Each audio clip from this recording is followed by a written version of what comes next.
Salut à tous, chers amis, je suis Rui Barros Fouadjenokam, juriste en droit du travail. Alors, comme toujours, très heureux de vous faire part aujourd'hui d'une nouvelle thématique relative au droit du travail. Aujourd'hui, nous allons aborder la question de la durée du préavis, du point de départ en fait de ce préavis-là.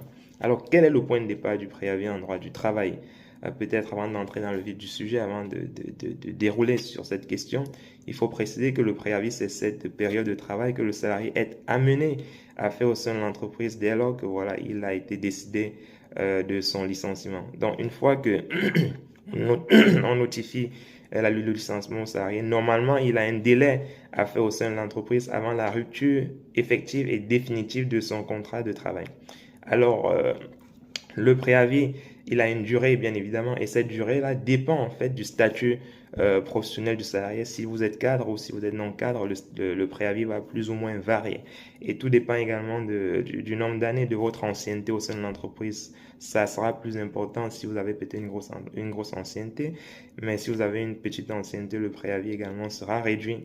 Donc, tout dépend vraiment de votre statut professionnel et de votre durée, de votre ancienneté au sein de l'entreprise dans laquelle vous exercez.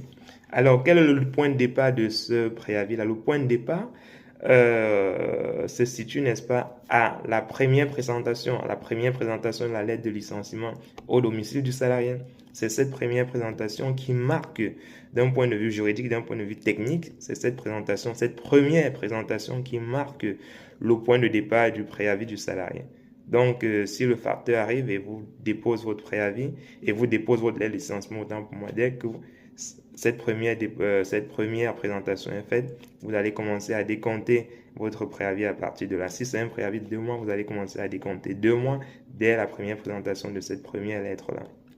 Et c'est à la fin du délai de préavis que votre contrat sera effectivement rompu au sein de l'entreprise. Donc, faites très attention parce que c'est des délais incompressifs. Donc, si vous comptez mal, cela peut plus ou moins avoir un impact sur la fin du contrat du salarié ou pas.